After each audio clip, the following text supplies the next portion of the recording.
Paradajz je biljka koja je neizostavna u svakom vrtu, ali za dobar urod i zdravu biljku potrebno je ipak pravilno odraditi bitne korake kod uzgoja.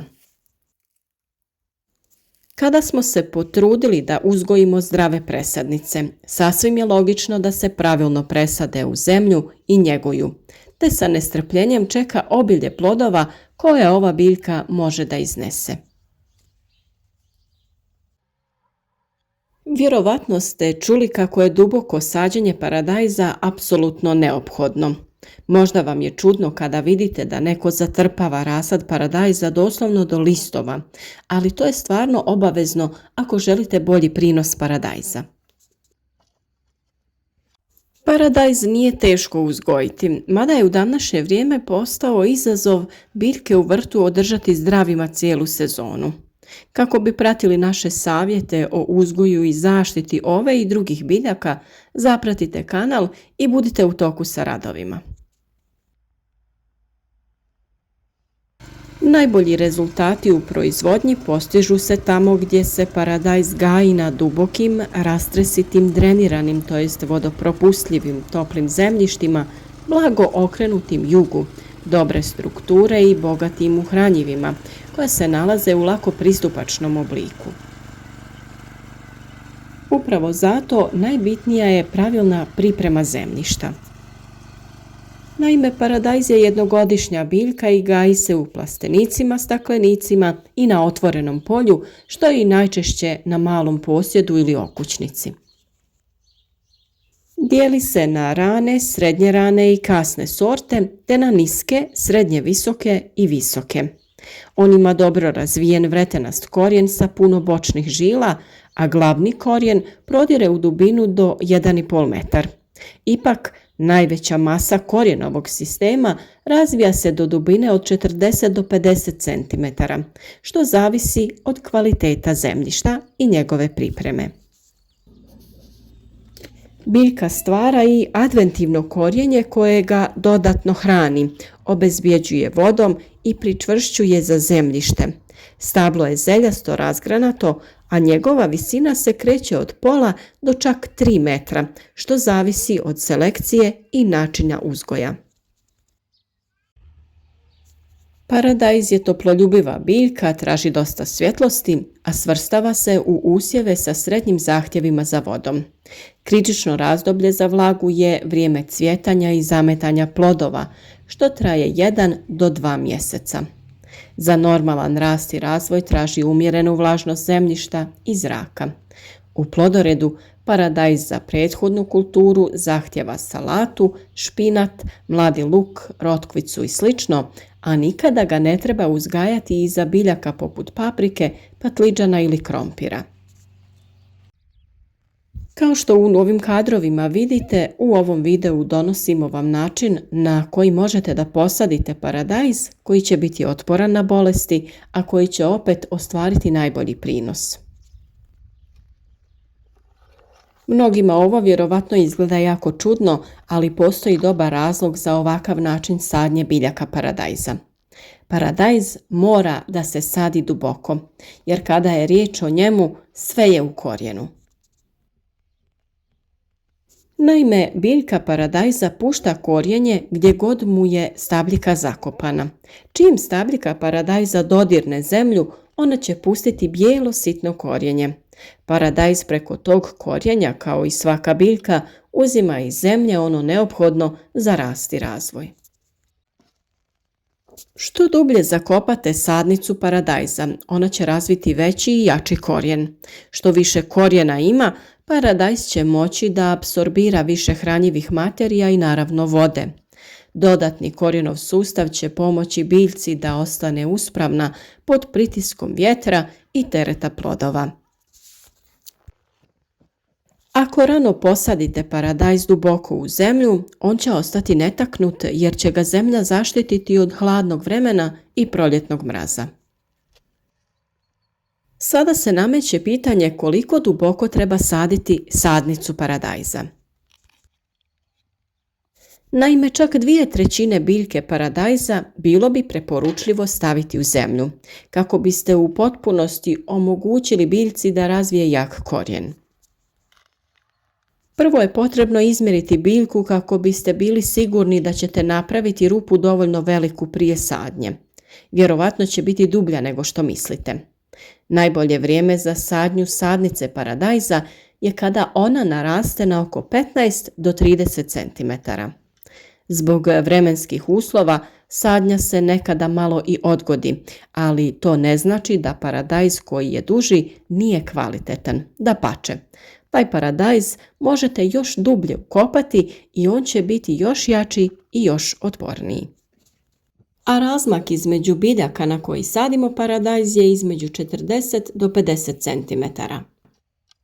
Uklanjanje donjih listova i stabljika nije važno. Oni se jednostavno mogu zakopati sa ostatkom biljke. Međutim, možete ih naravno ukloniti ako će to olakšati sadnju.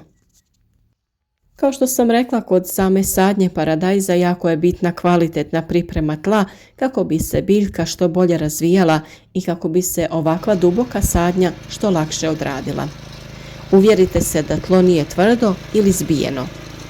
Novi korijenov sistem neće moći da raste i da prodre kroz zbijeno tlo, zbog čega je proces duboke sadnje onda uzaludan. Bitno je prvo pripremiti zemljište dok ne postane rastresito, a zatim možete da dodate i kompost. Postoje dvije metode pri dubokoj sadnji paradajza, metoda rupe i metoda rovova za sadnju bočno. Višlje sadnice se mogu saditi ovako bočno, dok se one niže, to jest manje sadnice, mogu saditi u rupe jer tada nećete morati kopati previše duboko. Metoda dubokih rupa je najčešća, ali može biti teška na zbijenom tlu. Rupa treba da bude dovoljno duboka da se veći dio stabljike do malo ispod gornjeg skupa listova zakopa. Svakako lakša za odraditi je metoda rova, to je sadnja bočno. Metoda rova je idealna ako je vaše tlo malo zbijeno ili ako ne možete iskopati dovoljno duboku rupu da primi pune 2/3 biljke paradajza. Jarak treba da bude dubok oko 15 cm sa dužinom koja odgovara 2/3 visine biljke paradajza.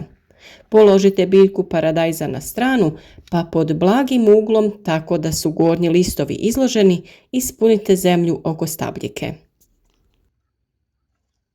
U same jarke prilikom sadnje možete dodati kompost, stajsko gnojivo ili neko peletirano gnojivo, kako bi biljka imala sve što je potrebno za zdrav početak i kvalitetan daljnji razvoj. Preko sloja hranjiva potrebno je nagrnuti malo zemlje, a mi smo također dodali tanak sloj pepela nastalog sagorjevanjem drveta kako bi biljka u startu imala prirodna hranjiva koja su joj potrebna. O primjeni pepela u vrtu smo već dosta govorili, tako da sve o tome možete saznati na našem kanalu. Prilikom sadnje također možete primijeniti prihranu kalcijem kako bi zaštitili vaše biljke od truleži ploda na vrijeme, jer biljkama je potrebno neko vrijeme kako bi usvojile kalcij iz tla. O toj temi također imate poseban video na našem kanalu. Nakon sadnje na vama je da vaše biljke dobro zalijete. Dobro zalijevanje potiče korijenje da raste i širi se prema dole. Upravo to i želite, da iskoristite prednosti dubokog sađenja paradajza. Pobrinite se da dobro zalijevate tokom vegetacije kako biste održali snažan i zdrav korijenov sistem. Nakon sadnje možete u vodu za zalijevanje dodati kristalonsku prihranu namijenjenu za ukorjenjavanje, NPK hranjivo omjera 10-20-10 ili slično. Bitno je da udio fosfora označenog sa znakom P bude veći od udjela dušika i kalija, jer je fosfor neophodan za dobar razvoj korijena. Također ukorjenjavanje možete potaknuti i sa nekim prirodnim biostimulatorima poput čaja od vrbe, otopine od kvasca i sl. O tome smo mnogo pričali u drugim videima, pa recepte za te prirodne stimulatore razvoja korijena potražite na našem kanalu.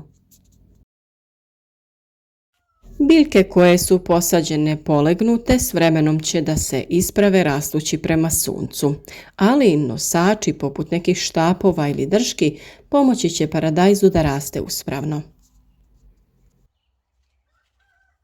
Kada koristite metodu sadnje u rovovima ili sačekajte da biljka poraste uspravno prije nego što postavite nosače ili postavite štap pored horizontalne stabljike i sačekajte da se ispravi prije nego što ju zavežete. Ukoliko se pravilno posade, biljke će u roku od 24 sata već imati uspravan položaj. Postoje razne metode vezanja paradajza. Naravno da ćemo o toj temi posebno pričati u nekom od narednih videa u kojem ćemo vam pokazati sve metode vezanja i pričvršćivanja paradajza. Kada ste već prošli sve korake do sada od sijanja, pikiranja, to jest uzgoja zdravih presadnica, jedino što vam preostaje jeste da kvalitetno posadite vaše biljke. Ovo je stvarno najbolji način kako bi imali jake, zdrave i plodonosne biljke. A o zaštiti i daljnjim koracima pri uzgoju paradajza pričati ćemo još puno. Vi zapratite naš kanal ukoliko već niste, te pratite savjete o uzgoju ovog i drugog povrća, naravno i voća.